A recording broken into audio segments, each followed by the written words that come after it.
Terminó bien la ministra, estuve hablando con ella un rato. No, ya lo sé, si estoy cómodo con vosotros y sabes que no tengo ningún problema.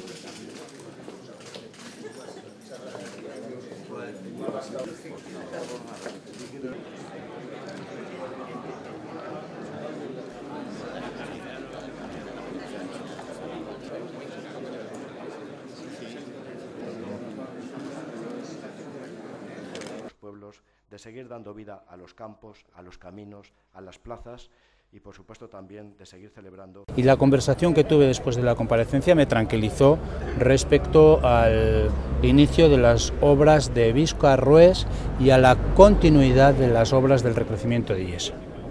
Dos proyectos en los que la ministra me ha transmitido su compromiso. Y me ha transmitido además que el que no aparezca una partida concreta para Visca-Rués, que es un proyecto que no se ha iniciado su licitación todavía, el que no aparezca una partida concreta no quiere decir absolutamente nada, porque para el primer año de trabajos no necesitan grandes cantidades y por tanto hay partidas en el presupuesto del Ministerio que no están territorializadas y con esas partidas se podrá perfectamente iniciar ese proyecto.